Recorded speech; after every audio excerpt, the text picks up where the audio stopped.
The time for the discussion has concluded. I call the Minister for Veterans Affairs and Defence Personnel. Thank you, Deputy Speaker. And I ask leave of the House to make the third annual statement on veterans and their families. Is leave granted? The Minister. Thank you, Deputy Speaker. And I want to thank the House and recognise the largely bipartisan spirit which exists when it comes to veterans' issues in our nation. I'd like to begin by acknowledging all those in this place who have served in the Australian Defence Force, and also those listening by broadcast today, and the members here in the chamber today from the Australian Defence Force parliamentary program, and say to them quite simply, thank you for your service. Following the federal election, Deputy Speaker, I was honoured to be reappointed to the Veterans Affairs and Defence Personnel portfolios, a responsibility I take very seriously. I've met with thousands of serving personnel, veterans and their families. I've listened to their stories, what's working and what needs to improve. The Department of Veterans Affairs has recognised that some veterans and their families don't have the best experience when they leave the Australian Defence Force. However, I do want to correct some of the ongoing myths surrounding service in the Australian Defence Force. Not everyone who leaves the ADF is broken, busted and bad. For the vast majority of people, serving the ADF is overwhelmingly a positive experience. It's good for the individual, it's good for our community, and it's in our national interest. They leave the ADF and transition into civilian life successfully, having had a career that has set them up with the skills, the training and the attitude to succeed. And, Deputy Speaker, this is clearly shown through the Prime Minister's Veterans Employment Program, which has showcased the drive, entrepreneurship and leadership of our veterans. And I'd like to take Chris Mayfield OAM as an example. He's a third-generation professional soldier who transitioned in 2014 after 26 years of distinguished service. Last year, Chris won the Outstanding Contribution by an Individual to Veterans Employment at the Prime Minister's Veterans Employment Awards. He's been able to transfer his skill set to help Fortescue Metals Group set up a Veterans Employment Initiative to help other veterans transfer their skills to the sector. To date, Chris has influenced FMG to engage 92 veterans, and the feedback on the skills, attitudes and contributions of the veterans has been outstanding. Chris has not only found himself a new career, but he's also helped others to do so. It's been good for the individual, good for the community and in the national interest. We're also very privileged, Deputy Speaker, to have more than 20 members and senators in this place who are veterans, and collectively we are all here for the same purpose, to put veterans and their families first. Deputy Speaker, this government has achieved a lot, introducing and building a range of programs and services to support the health and well-being of veterans and their families. Just as enlistment and basic training is an important part of the ADF, the transition back into civilian life is equally important. Every year, more than 5,500 people leave the military, so improving the transition experience is vital. The Defence Post-Transition Survey indicates that 26% of ADF members are looking for work prior to transition. At 3 months post-transition, this is down to 12%, and by 12 months, Deputy Speaker, it is down to 8%. While the majority of personnel leaving the ADF are well prepared, it can be difficult for some, and that is why from January this year, Defence has adopted a needs-based approach to individualised transition.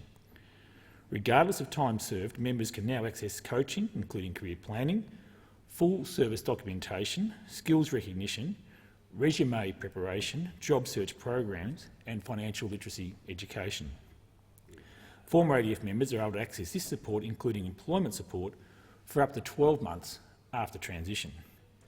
All serving ADF members now have access to the 2-day job search preparation program at any time during their career. And for those personnel leaving for medical reasons with complex circumstances, Defence has introduced tailored assistance to gain civilian employment through the Transition for Employment program. And, Deputy Speaker, this tailored approach also includes early engagements and case management with DVA to ensure they are provided with the best support possible. It's also important for all of us to know that the traditional view of a veteran has changed in our nation. While it is true, Deputy Speaker, some do choose to stay in service for the majority of their life, the average career in the ADF is now around 8 years, meaning some may be leaving at age 25 or under. And this can come as an incredible shock to some, and it's why in January we launched the Personalised Career and Employment program. This program is targeted at those categorised at risk in the 18 to 24-year-old cohort who've served less than 4 years and are transitioning for administrative or medical reasons. Finding a job in civilian life is a critical step to a successful transition, and one that we're investing in. I regularly see the professionalism, dedication, the leadership, the teamwork and the ability of our ADF personnel to work in high-pressure environments. Deputy Speaker, I would ask, what employer wouldn't want those skills in their workplace? And we all need to get the message out that employing a veteran is good for business. Yeah. And through the Prime Minister's Veterans Employment Program, we've introduced a Veterans Employment Toolkit. This provides information to veterans on how to translate skills based on their defence rank, prepare a resume and job application, prepare for interviews and to adjust to the civilian workplace. And as part of the program, the Prime Minister and I announced a Veterans Employment Commitment last November, inviting businesses to make a public commitment to the employment of our veterans. As of today, Deputy Speaker, I'm pleased to announce that more than 150 organisations have signed this commitment, and almost 2,000 vacancies have been advertised on the Government's Job Active website, flagging Defence Force experience as desirable. Deputy Speaker, recognising the important role played by ex-service organisations, the most recent budget also provided $16.2 million to support Soldier On, Team Rubicon and the Returned and Services League of Australia to deliver programs to assist veterans find meaningful employment. The Government is also building on the Veterans Employment Program by implementing a Support for Employment program, which will support veterans who have not secured employment 12 months after separating from the ADF. Deputy Speaker, the mental health and the wellbeing of all Australians is a priority for this Government, and we've committed to meeting the mental health and wellbeing needs of those who've defended our nation and their families. Mental health is a complex issue, but one that is everyone's business. Families, friends, employers, community organisations, governments and the ex-service community. In this year's budget, the Government provided more than $11.5 billion to support more than 280,000 veterans and their families across Australia. And this includes more than $230 million in funding to support the mental health needs of veterans and their families, and this funding is uncapped. If there's a need, Deputy Speaker, it will be met. All veterans are eligible to access mental health care for life for any mental health condition, and we have expanded the Veteran-Specific Lifeline, Open Arms, Veterans and Families Counselling, which provides professional mental health and wellbeing support to veterans and their families. Deputy Speaker, these supports save lives, are needs-based, uncapped and available 24 hours a day, 7 days a week to any veteran who has served a single day in the ADF. And separate to treatment of any mental health condition, we have made immediate income support available for those veterans with compensation claims for mental health conditions which are caused by their service. This is known as the veteran payment and includes access to whole-of-person rehabilitation for those with extra needs. Deputy Speaker, building on current research commissioned by Government into the benefits of assistance dogs for veterans with post-traumatic stress disorder, we are now providing psychiatric assistance dogs to eligible veterans. This is an area where a number of veterans have told me firsthand the benefits of assistance dogs. This is real action that responds to the needs of our veterans. We've established an initial panel of providers of psychiatric assistance dogs, which will be further extended through an open approach to market, where other organisations will be able to apply to be part of the panel. A lot has been achieved in treating mental health and supporting veterans as they transition. However, some veterans have and do slip through the cracks and are victims of the scourge that is suicide. Deputy Speaker, when it comes to veteran suicide, the only acceptable number is 0.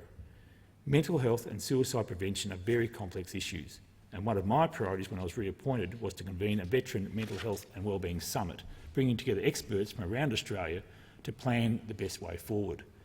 The summit identified 4 priority areas: healthcare, transition, partnerships and engagement, communication and education. The summit was the first step in a broad consultation process we've been undertaking to help reshape the veteran mental health and wellbeing strategy and develop a national action plan to improve veterans' mental health and wellbeing and to prevent suicide. We're consulting closely with veterans and their families and across government, peak bodies, ex-service organisations, researchers and service providers. Our discussions are taking place in parallel with the National Mental Health Commission's consultation on mental health and the 10-year Towards Zero National Action Plan being led by the Minister for Health.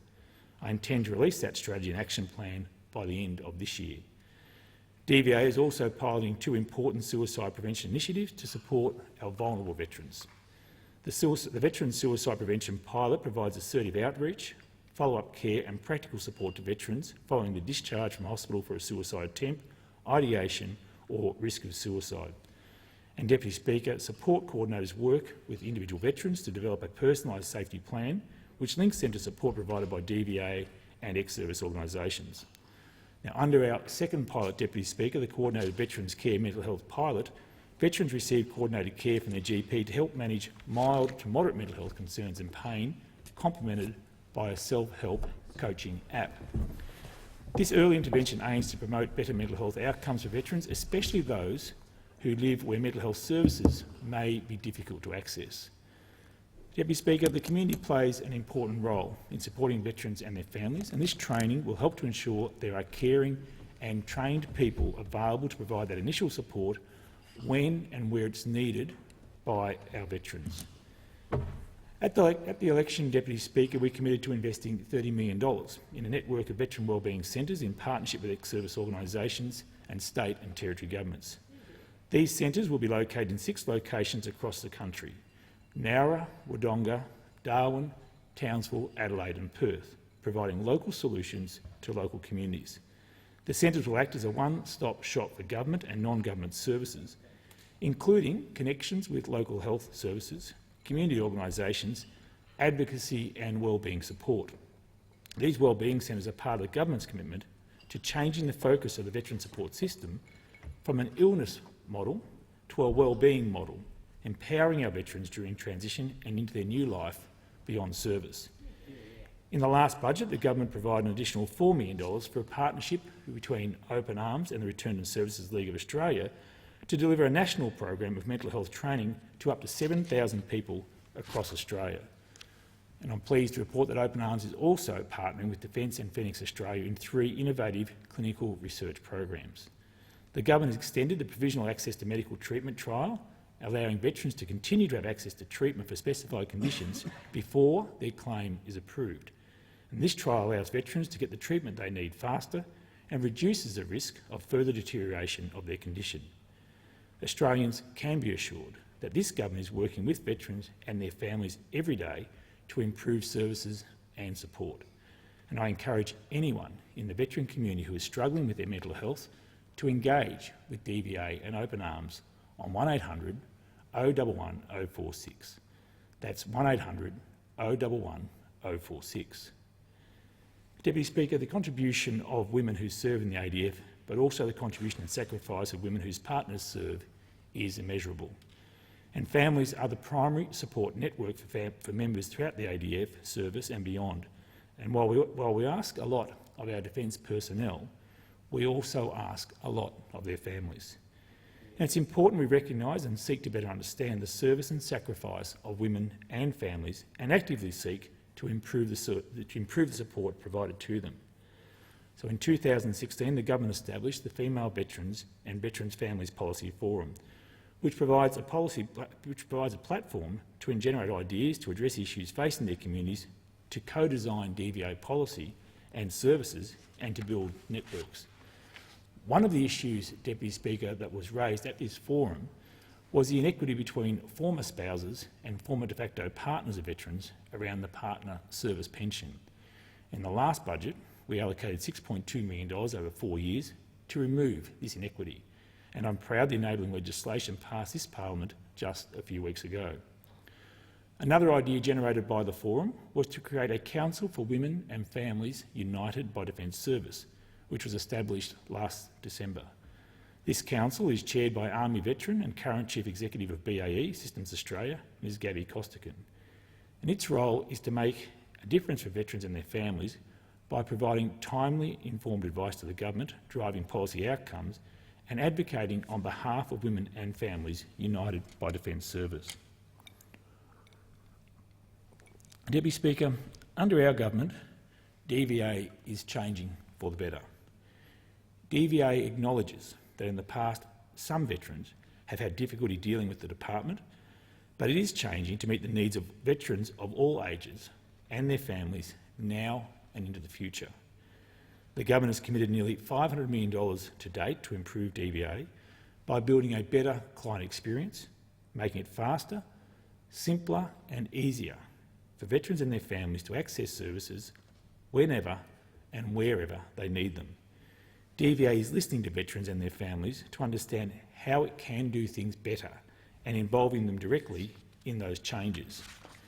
DVA is now better connected with Defence, sharing data and enabling it to develop more robust policy based on evidence and respond more effectively to the needs of our veterans.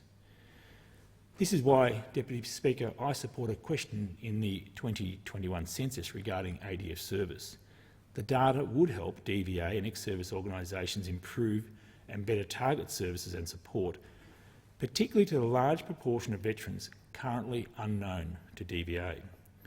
DVA has consolidated its telephone, excuse me, Deputy Speaker, DVA has consolidated its telephone numbers, making it easier for clients to speak to the right person at the first point of contact.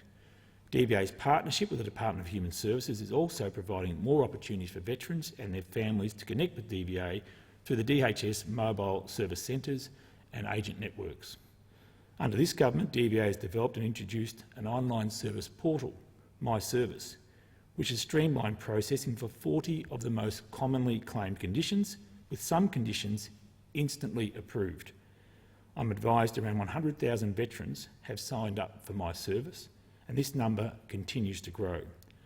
My Service also enables DVA clients to apply for free mental health care, update their details and view digital versions of their veteran card with a list of accepted conditions online.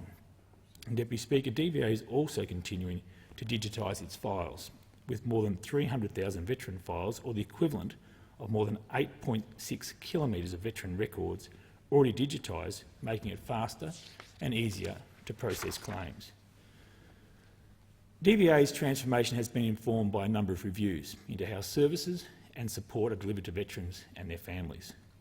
As a result of a recommendation of the Senate inquiry into suicide by veterans and ex-service personnel, the constant battle, the government asked the Productivity Commission to initiate an inquiry into the Veterans Compensation and Rehabilitation System. The Productivity Commission's final report, A Better Way to Support Veterans, was provided to the government on the 27th of June and tabled on the 4th of July. The government acknowledges this report is of great interest to the ex-service community, and since its release, my office has received considerable feedback from individuals and organisations. The report offers the government a unique opportunity to consider fundamental reform of the whole veteran support system to improve outcomes for veterans and their families. It is some 900 pages, has 69 recommendations and 26 findings. Deputy Speaker, the key recommendations are far-reaching, proposing major changes to fundamental aspects of the current system of support to veterans and their families across structures, governance, legislation, policy, delivery operations and services. And I look forward to the government's response to this report in due course, which will include our response to the Joint Standing Committee on Foreign Affairs, Defence and Trade report on its inquiry into transition from the ADF report and the Veterans Advocacy and Support Services Scoping Study report. Australians are rightly proud of our current and former serving personnel, and the government is committed to ensuring they are appropriately recognised and acknowledged and supported for their service to Australia. Last year, the Prime Minister and I announced that the government would develop an Australian Defence Veterans Covenant to be enacted in legislation, so the nation can recognise and acknowledge the unique nature of military service and support veterans and their families every day of the year. It's an important and historic step. The covenant includes an oath, a new veteran card, a veteran lapel pin and a reservist lapel pin. And Deputy Speaker, this legislation is currently before the Parliament, and we stand ready to distribute the veteran covenant and lapel pin to the veteran community promptly once it's enacted into law. One of the key institutions that ensure our veteran service is appropriately acknowledged is the Australian War Memorial. It embodies our nation's promise to never forget. It's a place for all generations of Australians to come to honour, to learn and to heal. The government has committed $498.7 million over 9 years to a significant redevelopment of the memorial.